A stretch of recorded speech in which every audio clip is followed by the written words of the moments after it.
Hey guys, Chris Ross here with 8 Digit Media, and over the last 8 years of me running this agency, I've been able to work with multiple different advisors all across the United States. Have spent well within the millions of dollars on Facebook and Instagram ads in order to generate leads.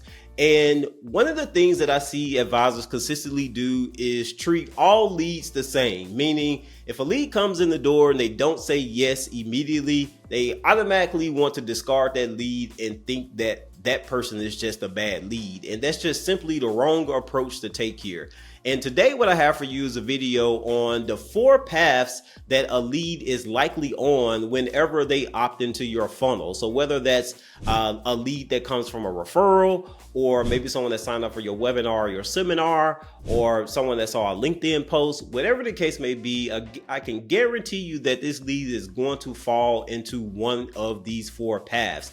And the 4 paths are going to be the direct path, the educational path, the trust building path, and then definitely the objection path. And by the time we get to the end of this video, you'll have a clear and simple framework that you can use in order to ascertain where your leads are and what you need to do in order to convert them. Let's get into it.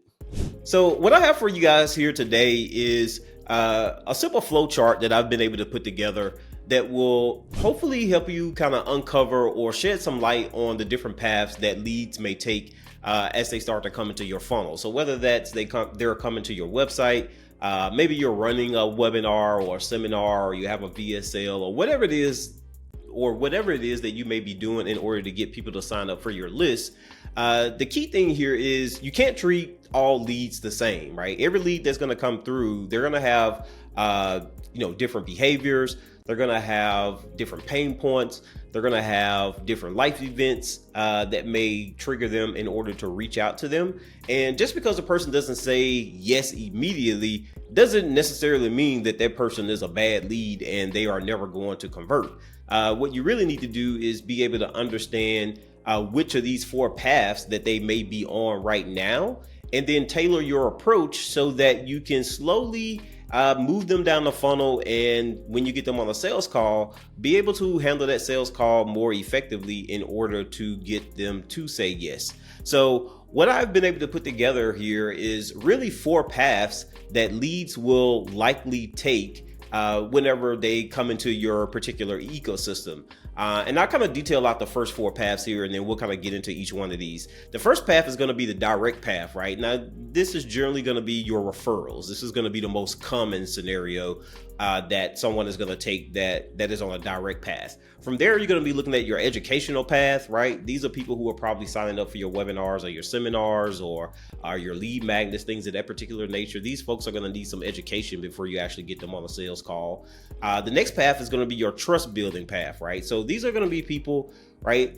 They likely need some education, and they're likely going to need a lot of trust building, meaning they probably had some negative experiences, whatever the case may be. The point here is you're going to spend a lot more time building up some trust with these individuals before they're going to be able to take the next step. And then the last one is, and this is the one that people probably see the most, right? Is going to be those who are on the objection path, right? It's not uncommon to get a ton of objections where people are not going to be saying yes, and you want to be able to effectively handle each one of these paths for these leads in its own manner in order to maximize your conversions in general. So those are the 4 paths, and we'll get into each one here starting right now.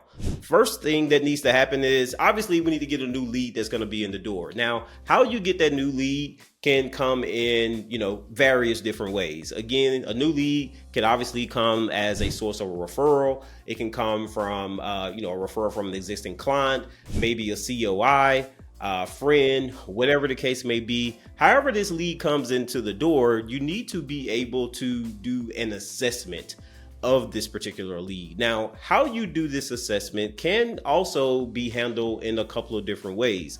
One of the most common ways, or one of the ways that I like to do this lead assessment, is having them complete some kind of form, especially if this is going to be a digital lead. So let's just say that you're doing a webinar, you're doing a seminar, and when they're signing up for whatever it is that you're doing, having some kind of form there that is going to ask some kind of segmenting questions will start the process of you kind of understanding where someone is in the buyer's journey, and then which one of these paths it is that they are likely going to go down.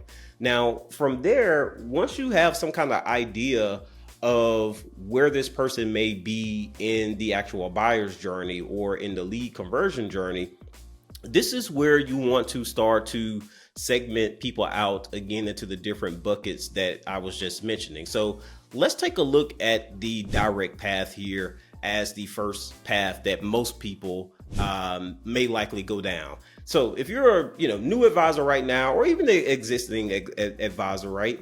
If you think about some of your best leads that come into the door, they are most likely referrals. Everybody loves referrals. I love referrals. If we can just get referrals and scale our businesses to the max, that would be great. The problem with referrals is they are inconsistent, right? You don't have a way to consistently get referrals on a day-to-day basis, but we know that they are good leads. And some of the traits that a referral may have, or even if they aren't a referral, let's just say that this is a person who is on the direct path. Some of the traits that you want to be able to kind of recognize in order to determine what path they may be on is they're actively searching for an advisor, right? So let's just say you're a local advisor here in Dallas, and you got some good SEO, and someone was Googling Dallas local financial advisor that helps with taxes, right? And they happen to come across your website and they click on it, right? This is someone who's actively looking for someone. Now, if someone's on Google and they're actively doing a search, then they are definitely in the direct path, mainly because they likely already know what their problem is. They likely already know what solutions are. They're really just trying to find somebody to help fulfill those particular solutions. So they have clear financial challenges. They're likely gonna, ask about your processes and your fees, because again, they're in a point where they're wanting to make a bond decision. So these are all questions that they're gonna have that's gonna help them make that particular bond decision. Again, they may often come as a direct referral, and then most importantly, they're likely triggered by a life event. And if we're being honest, right, this is the main reason why most people tend to reach out to an advisor, and that's because they have a life event that's going on. I say this all the time. Nobody just wakes up in the morning and say, hey, I need to go out and find me a financial advisor right now, right? It's generally something that's happening in their life that is causing them to need this expert advice. So whether they're about to retire in the next 12 months or less, maybe they inherited some money, maybe a spouse passed away, maybe they left a job and now they need to roll over money, whatever the case may be. If they have some kind of life event, that definitely puts them in the path as a direct lead, because they're going to be ready to make a decision sooner versus later. And the sales cycle for these individuals is going to be a lot shorter than some of these other paths that we are about to go, that we're about to go on right now. So let's move over and let's talk a little bit about the education path, right? So the education path, the traits that you're typically going to see with some leads that may fit this particular criteria is they're going to ask a lot of conceptual questions, meaning, right, if they don't quite know how qualified accounts work or how Roth conversions work or whatever the case may be, they're going to ask a lot of questions that are going to be concepts. You're going to need to educate these people on what it is that you do, the current challenges that they are having right now.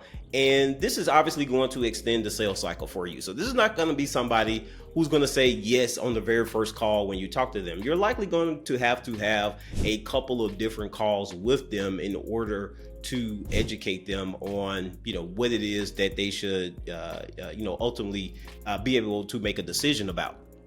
And generally, these people are folks who are going to maybe sign up for multiple different, educational, I'll say, trainings that you may be doing. So let's just say you're doing seminars or you're doing webinars, right? It's not uncommon for me to look at leads that are signing up for our clients' events and then see the same person sign up for multiple events time after time after time. And a common question that clients will always ask us is, hey, why is this person signing up for all these different webinars? So let's say they're doing a webinar on taxes and retirement. They have one on Social Security. Maybe they have one on retirement planning, estate planning, and you see this person signed up for all of these different webinars that this particular advisor is doing. The reason why they're likely doing that is, one, they need more education on what it is that their advisor is doing. So they're having to sign up for these multiple events in order to be able to get this info. So when you see leads that are constantly engaging in your content, right, that's a good sign that they are in the education path and they just need a little bit more time, right? So they're going to have limited financial literacy. They're going to be hesitant about making decisions. So this is why, again, when they get on the phone call, if they don't say yes, right, it may take a second or a third call in order to get them over the hump, because again, they're going to just need a little bit more information, a little bit more education. These are people who have likely found you via, content marketing or, paid media. So again, whether you're doing a mailer, you're doing Facebook ads, Instagram ads, you're doing LinkedIn posts, whatever the case may be, these are folks who would have likely found you via some kind of outbound marketing that you're doing right now.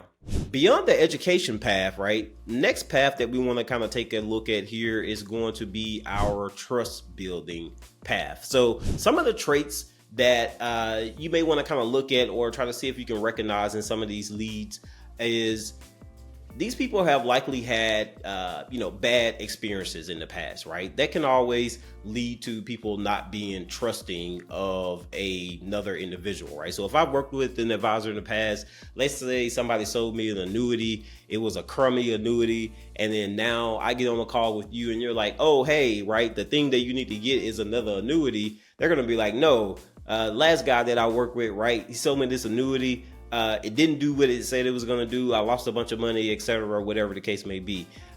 This is probably one of the biggest traits that you may want to be able to ascertain in someone is, whether or not they've had some kind of negative experience in the past, because you're going to have to build a lot of trust to be able to overcome those past experiences that they've had. Consistent engagement without commitment. This kind of falls into a little bit of the educational traits that I just spoke about as well. So it's not uncommon to kind of see both of these things go hand in hand, meaning, again, folks will continually engage in your content, but they're hesitant on making a decision after repeatedly, signing up for multiple different events. So aside from maybe just needing more education, they may likely be in a point where they need some trust building to go along with that education at the same time. These will be people who are likely going to research you thoroughly. Now, this will be one of the reasons why, right, you want to have a really good website and just good positive information about your firm, about the experiences that people have with working with you. I know advisors, right, can have reviews, although, those reviews have to be, vetted and kind of make sure that they're, following all the disclosures for FINRA and things of those particular nature. But this would be one of the ways, right, that you will want to be able to build up some trust and overcome some of these negative experiences is by, having testimonials and reviews on your website, because someone who is lacking trust, they're going to do a lot of digging about what it is that you do, maybe the services that you're offering, the products it is that you're offering, to make sure that, you're not trying to, pull, I can't even get the words out, to make sure that you're not trying to pull the wool over their eyes, because they don't want to have another bad experience after, dealing with you. So be prepared to make sure that, your website is up to date. Maybe your social media content is up to date, because those are going to be things that they're going to look at as red flags if they don't see that information. And right, they're often going to be, people who you may come across on, social media again. So making sure that you have those social media profiles will be something that will help out in the trust building phase for people who fall into this particular category. And then the last one that we have here, right, we're going to look at people who are going to be, that are going to be in the path for, objections. Now, this is probably a big chunk of the leads that may come through the door. And to me, right, objections really come down to unanswered questions if you really think about it. So they're going to raise specific concerns. They're going to compare you to, other financial advisors or just other alternatives. Again, they may also mention past negative experiences. They're going to focus on, potential problems. They're going to think of all the reasons why this thing is going to fail versus all the reasons why this thing is going to go right for them. And they're going to be doing a lot of comparison shopping, right? So these people who really kind of fall into this objection path, they may not be, the most high quality leads. I wouldn't just completely discard them. Obviously, it's a lot more work in order to turn some of these people who are on the objection path into a yes. But if this represents a big chunk of the leads that you tend to come across, then you really want to start to figure out ways that you can, start to handle those objections, even before they get on a sales call with you. And I did a video about how you can use objections in your marketing to help overcome that. So you can check that out on the channel here as well. But out of all 4 paths that I've talked about thus far, the objection one is definitely going to be the hardest path to try to get people off, but it's definitely, worth your time and effort in order to do so. And especially, if you have, multiple people on your team. So if you're a solo advisor, you may not spend a whole lot of time just dealing with all the people who may fall onto the objection path.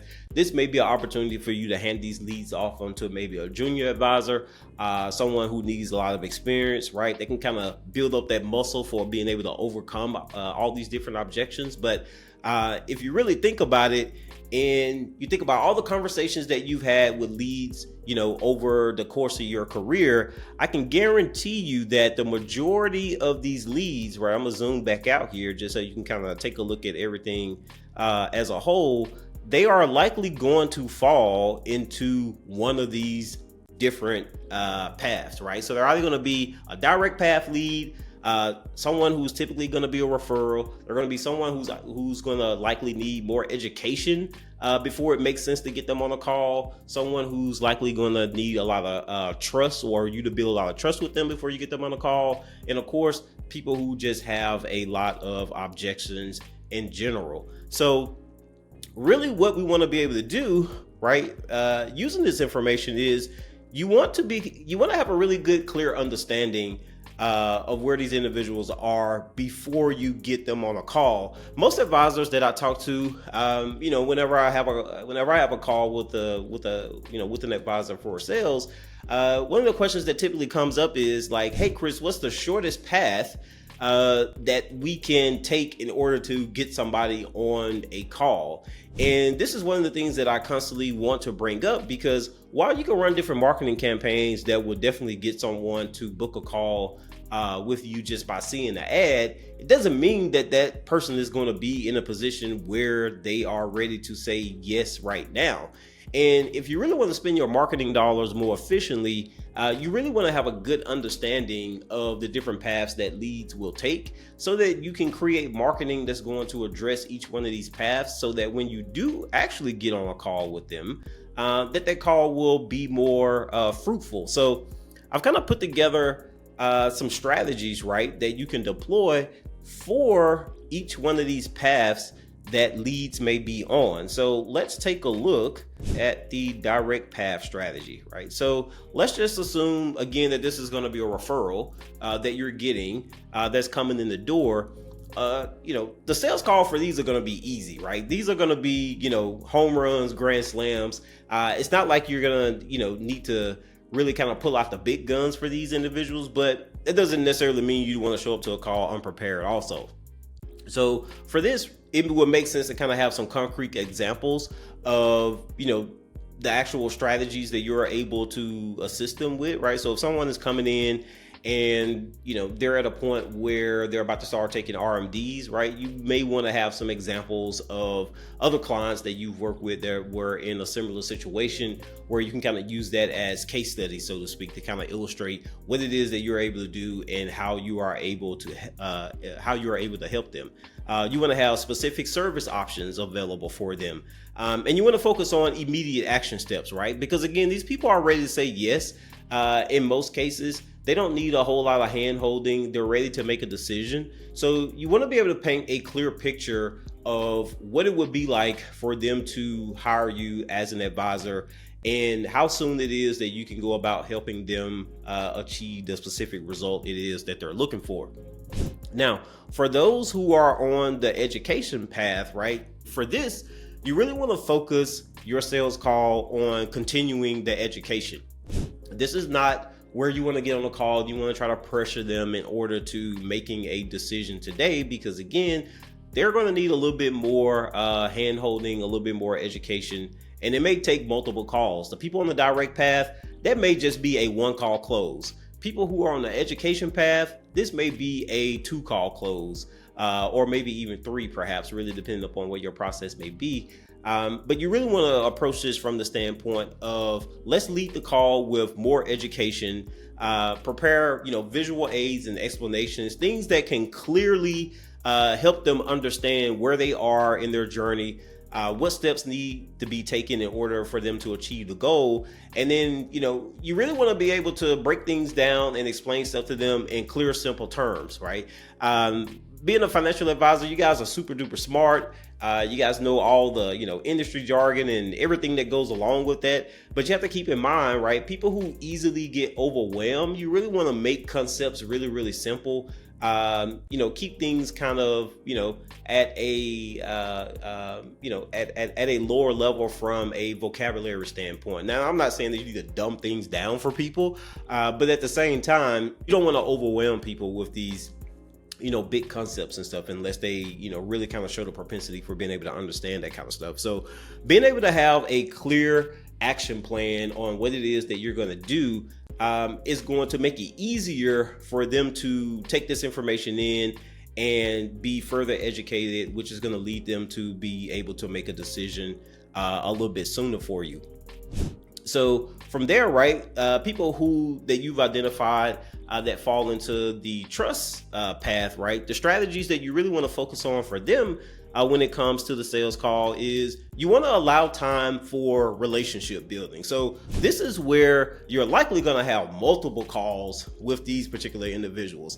And I get it. Nobody wants to, always be getting on a call with people. I have some leads that, I've talked to over the past few years, and for whatever reason, these people have not moved forward. I don't know if it's an issue of trust or some other thing, but I know getting on a call with someone, multiple times, it can be, a little disheartening because you're having to spend your time, with this individual and they're not ready to say yes, but, it's not a reason to give up, right? So for these individuals, if you see that trust is a little bit lacking, maybe from past experiences, this is where you really want to spend the majority of your time on all of your calls. And that's with, building that trust up, because with trust, will come the sale soon, right? So you want to be able to share relevant personal experiences with this particular individual. So, personal experiences for yourself, maybe experiences for your clients that can kind of help emphasize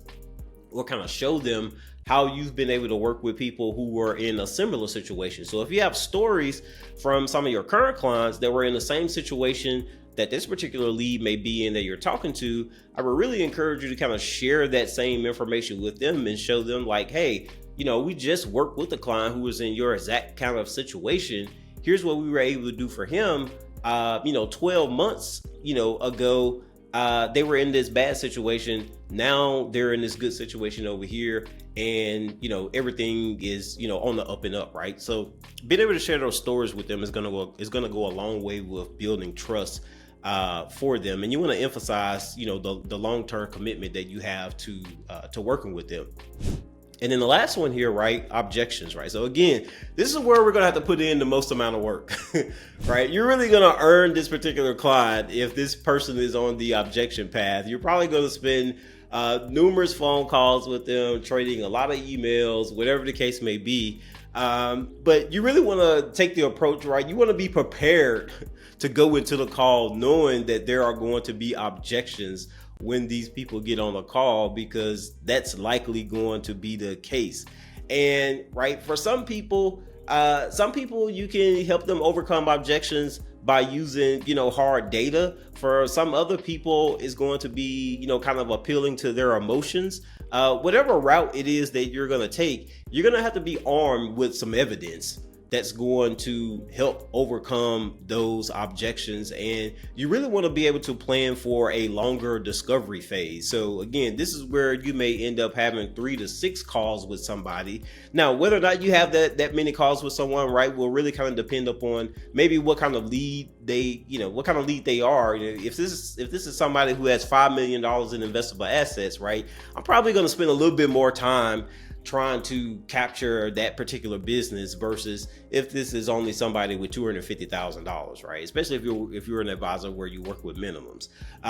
So depending upon how valuable this lead may be will really kind of dictate how much time I may spend with trying to overcome these objections. But knowing where they are in the journey is definitely the first key to really being prepared and kind of understanding what it's going to take in order to convert those individuals. All right, so now that I've shared the 4 paths here with you, I'm going to zoom back out just so that we can get a good, clear overall view of the different paths that a lead may take. So again, once a new lead comes in, you want to have a way to be able to assess that lead. So whether that is, maybe that assessment comes on an initial phone call that you may have with them. So maybe this is just a quick 15-minute exploratory call that you may have, or maybe they filled out some kind of form on your website. Whatever the case may be, you want to try to get some kind of information from them so that you can kind of ascertain which one of these paths that they're going to be on. But the 4 paths that they're likely going to follow is going to be a direct lead. And this is, again, typically somebody who's going to be a referral. An educational path, these are going to be people who have likely, again, signed up for one of your webinars, your seminars, seen the VSL. Maybe they saw a blog post or something on LinkedIn. Those are going to be people who are likely going to follow the educational path. Those people who are on the trust building path, right? These are people who are likely going to engage in your content over time. This may be a lead that opts in January and then they don't reach out until November of the same year in order to start to do business with you, because they've had a whole year almost to consume a lot of content and start to build that trust up in who you are and the different services that you provide. And then the last one here is going to be these people who are going to be on the objection path. And we know that there are a lot of leads that's going to follow this particular path by default for the most part, but these are going to be leads that are going to take the most time, the most effort. You really want to be able to ascertain up front whether or not you want to spend all that time and that effort with being able to convert them. So these are the 4 paths that I would want you to keep in mind, just so that you don't just completely discard the leads that are coming in through your funnel and consider them, useless just because they did not say yes immediately. And I am curious about, what are some of the strategies that you're using right now in order to determine what path a lead may be on? Do you have a similar system where you're actually tracking this? If this is something new that you've never heard of, and you're like, hey, this sounds great, I want to implement this in my practice, I definitely like to, get feedback and get comments from you all who are actually watching this. So leave a comment below. Let me know what you think about this, and tell me maybe about how you may be, looking to implement a strategy that's similar to this in your practice so that you can convert more leads into sales. That's all I have for you today. I'll see you in the next one.